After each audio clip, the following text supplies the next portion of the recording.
front part, the forefront. Welcome everybody. It's nice to see everybody here, and it's also nice to see some faces that I haven't seen for a fair while. I know a couple of us have had some health issues recently, so that's great to see that people, really put the effort into coming. Kieran wants to say something. Okay, here's an update and some new bits and pieces I've got.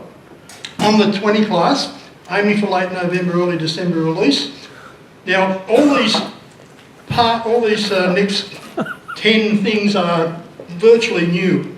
All the small parts that I had last time that were here have been or will be produced in lost wax castings by John Dersh. We've got a few new things. I bet some of you would have seen down there the trucks that we're doing. So we've got in 1 to 43 TK&S Bedford trucks. They're in kit form and we are doing ready to run.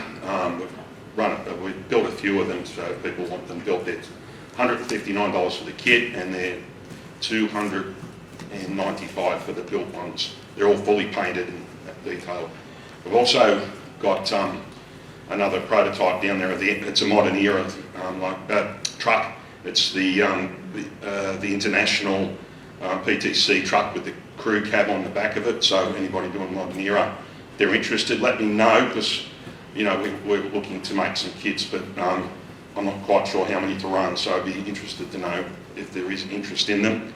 We've got a lot of detail items that we've started to produce. Point levers, there's a cattle grid down there, forklifts, fuel station, tyre racks and oil bottles with their rack, petrol bowsers, there's new telephone boxes. We've also got the full range of the new Daypole dual arm signals as well down there, so they've just come in. We are planning by the end of the year a TE flat wagon, early next year the FP pay bus, and as we're representing Minerva here, we're looking at doing a near enough 70 class loco using the teddy bear chassis. It's not quite right, but I don't think there'll be enough interest for us to do a full chassis, so we're looking at doing the body to fit onto that. So it's pretty close. There's a little variation in the wheel spacing. So again, it'd be good to know what sort of interest there is in that. But I just don't think we could justify doing it. My talk today is about trains you can model. All right, so this is my small 8-foot scenic section layout, moon and flats. And so literally there's 8 foot of scenic area with a fiddle yard at the other end of it. And you can get a lot of enjoyment out of that in home space without having to have the Aracoola size layout. It just means you have to think about your trains a little bit more. Instead of running a locomotive with 12 wagons on the back, you have to find a train that fits in the scene that you're modelling. There are plenty of big trains, but what we have available and what we've had available in the past from the manufacturers tends to lend itself to these smaller trains to model. So as we can see here, it's a little 30 class, passenger car and an EHO van. We've got the internet, and with the internet comes Facebook, picture sharing sites. If you're on Facebook and you are not using it to have a look at the model train stuff, you're doing yourself a disservice. And then there's all the prototype stuff behind it. So there's a couple of web pages, pages in Facebook, which are dedicated to different eras of railways, steam, diesel, electric, and the photos that pop up on there will blow your mind as far as what went on. And there's a prototype for everything. And you'll find that a lot of these people aren't posting them anywhere else. You won't find them in magazines, you won't find them in books. They're putting them up on the internet, and as you can see, these two pictures, they're just off the Facebook page themselves. So get online, have a little bit of a play around, and you'll find all the inspiration you need along the way. It's interesting how modelling has often been at the cutting edge of technology. It's curious that we have not followed a lot of other developments in other places, but we have led in all sorts of areas, and you only need to look at the history of the craftsmanship of modellers to see just how much ahead of the curve often they were in building things themselves that only much later became available commercially to buy ready to run. So our company is called West Edge 3D, and there are lots of types of 3D printing. What we use looks like this. Looks like a small fridge. West Edge 3D owns a Stratasys J55 Prime printer, not a hobby printer, at $165,000. And the most brilliant thing is that the printer can print to any scale. So we can print from N scale to G scale and any ratio in between just by setting that up in the software. So the technology isn't cheap, but what it can do is not achievable any other way as a ready-to-run thing.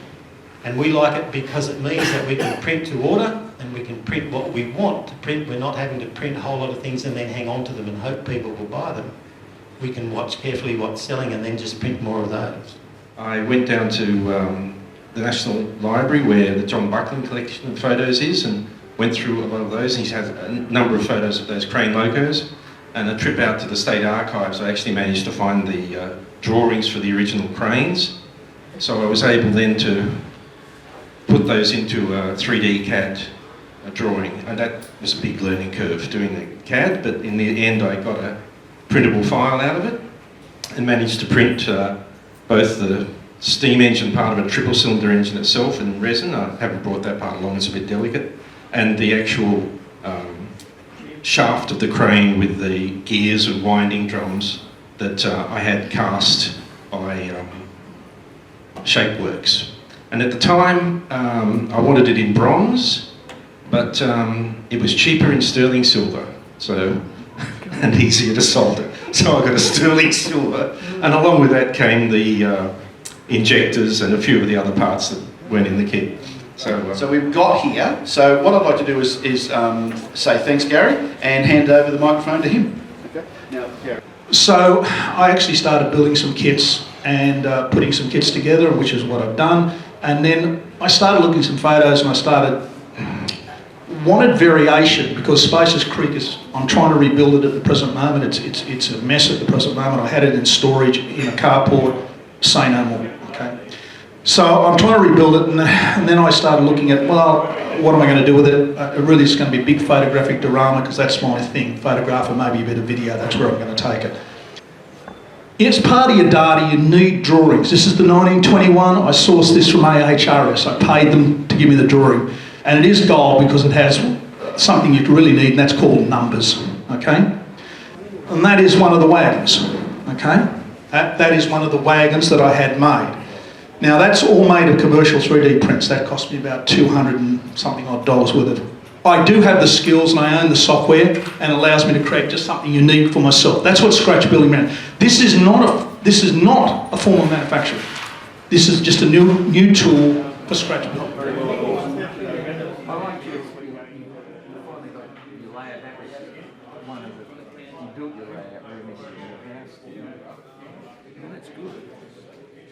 You know, it's all sand where I am. It just runs straight through with sandstone underneath it.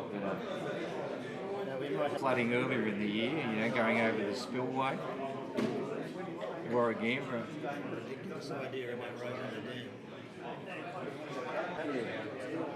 People are people.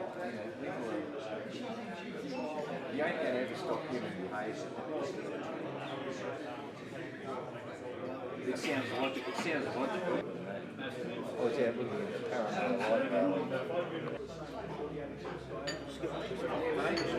Golf Club. The layout in the photos I've seen is magnificent, and I'm sure that there'll be a lot to learn just from listening to him. So, welcome, Murray. Thanks, Trevor, for that lovely welcome. And yes, so this is the second time I've been to one of these O-Scale forums.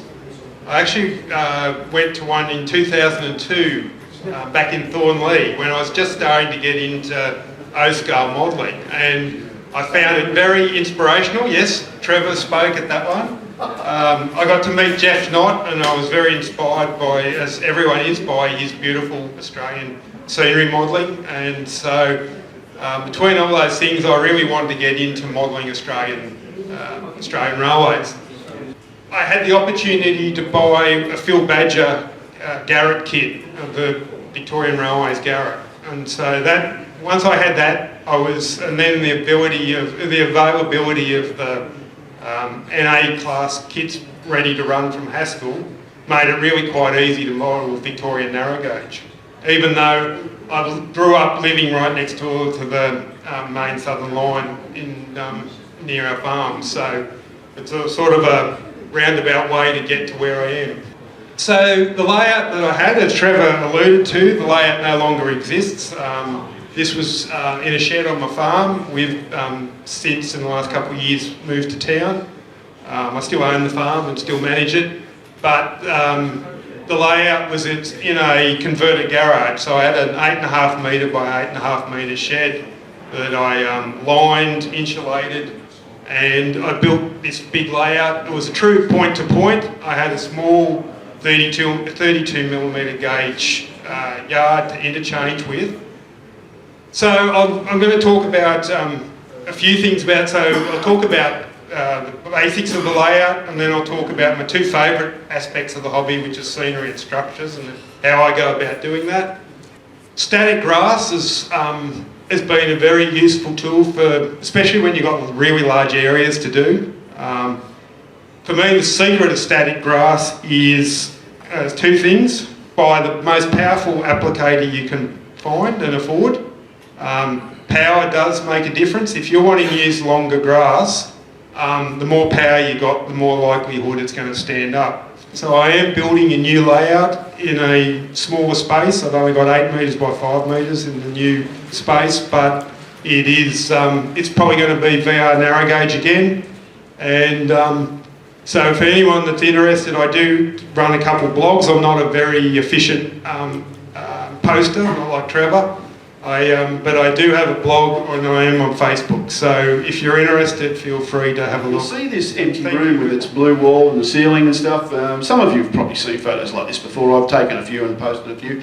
That is the back of Morpeth set up in the thing. Now, when I talking about AMRM, just in the last couple of months, I wrote 3 issues of AMRM's column in a row, or together, because the editor, Scott, asked me to, because there was particular reasons for doing that. And it sort of made me think back about the way Morpeth came together. I had this beautiful room, I put flooring and sealed it and lined it, put an air conditioner on the wall, and I was going to put a model of Muswellbrook in there. See, I can fit Muswellbrook in there, a bit of it, not the whole thing, but blah, blah, blah. Now, this photo here represents the day I decided I didn't want to do Muswellbrook anymore, I wanted to do Morpeth. I set the layout up, and the next thing I was back to Morpeth, because I do love this line, and I've never had a chance to build a layout of it that was really a much better representation of it, sort of in terms of its size. So that's where it started. If any of you know Queen's Wharf, that's one end of Queen's Wharf. Queen's Wharf is only 10 foot long, 3 metres long. I put one piece there, so that shop is the end of it, and moved it apart and built in between, and that's where the trains sort of curved out, curved round and come into Morpeth. So the thing is, I got a continuous run. It was a lot easier to make sense of with this arrangement. And I did all of this on my own. I think one person helped me once to lift the track. The track was done as a module. You'll see that in a moment. That's it there. So that's about 3.5 metres long. So to get that into place, I actually had a friend come over and he helped me put that in place. But it was all screwed together by me and made together by me. So what I did was I had a piece of 12mm ply, 2 pieces. They're connected somewhere in here. And that's where the saw was coming through the wall when it was lifted in place, of course. And I put, I think that's 3mm plywood along the edges and just screwed it like that. And it's about 2.5 inches high. Never had a trouble. The trains never stopped on that. They ran beautifully. So I'm almost finished. Lessons learned. I decided I was going to put 2 old layouts. One of them was Queen's Wharf and one of them was Morpeth into this layout and use them as a starting point and build around them. It was the biggest mistake I made. At least Queen's Wharf anyway. Incorporating an old layout or old modules or old bits and pieces takes a lot more work than you anticipate, and for me in the end it actually took it would have been way quicker just to start from scratch, just build from there, alright? It incorporates some old mistakes I've made in Queen's Wharf into the new layout, and just as recently as 2 years ago when I was still doing some modelling, I got rid of that and just pulled all the track out, took the models off, and basically then I stopped because I had to start thinking about selling a house. So it never got any further, but essentially Queen's Wharf is going to be rebuilt from scratch. If you want to run steam trains in this scale, it's my considered opinion after 22 years of experience in this track that the minimum, and I'm talking about the minimum, is about 5 foot radius. You won't get them going around much tighter than that. And things like anything with outside cylinders, so 32 for instance, would struggle. 6 is a really good standard, but not because just someone's pulled it out of their hat, it's because it does work. But if you really need to get a slightly tighter curve than that, 5 foot for me is about the minimum. If you're just running Precision locos, like 48s, 45s, 49s, you'll get them to run down to around about 3.5 foot. That's up to you. But 4 foot, you get away with 4 foot, but not large steamers anyway. I mean, you may, but if you build them to go around those tight curves, yeah. Control panels, I consider control panels need to be careful planning and work as they should, because I consider the layout I'm building I'm building it for somebody else. I want friends, strangers, like for instance Paul Plowman from the Gajo Guild. He came and ran my layout. He'd never seen it before, but I didn't hear anybody say, don't understand this. Lots of questions about how things go and how things run and stuff like that, but I'm building it for someone who's never been on the layout before, and if I can get them to know how, if I don't have to explain to them how to use a control panel, and for me it's working. Doing electrical work, be neat and take notes. So this is after 5 years of this layout. I've never taken notes before in wiring a layout up. I was referring to the notes within a couple of years, because my memory's perfect, just like yours, I'm sure. And you know exactly where the wires run and what the colour coding means and all that. Well, after about 2 or 3 years, I'd forgotten. So some of the notes, I didn't take meticulous notes, I'm not an electrical engineer, but I'd really managed to sort some problems out by taking some notes. I just had a notebook and I'd occasionally write things down. Take a photo, and if I wanted to print it out, and I'd glue it down. So if you're going to, anything bigger than a couple of metres long, if you're going to build a bigger layout, take some notes. It's a good idea. I actually advocate the idea of building for operations from the start, even if you've never run an operating session. That means, don't wait until the layout's finished before you start operating. I really only just had trains running, had very little scenery on the layout, hadn't finished the wiring, and we ran our first operating session because a friend of mine, we used to get together every first Wednesday of the month, and we turned up to his HO layout one day, and he said, I want to run an operating session. Here's the timetable, or here's the operating sequence, here's the throttle, go for it. And he just let us go for it. And it was a disaster, but geez, we had a great time. And of course it was my turn to have a visit next, and I thought, I'm letting Phil Flynn bloody put one over on me, so I made sure an operating session was ready to go, and they turned up at my place. Again, we ran some trains, and I gave him the mixed goods, and that's the hardest train to run because he had to shunt everywhere and had to wait for everything else, had the lowest priority. And Phil seemed to get the mixed goods every time we had an operating session for some reason. But, he triggered that, and the next thing we had the borderline operators running, and we ran it for probably until COVID came. then it sort of fell over, all right?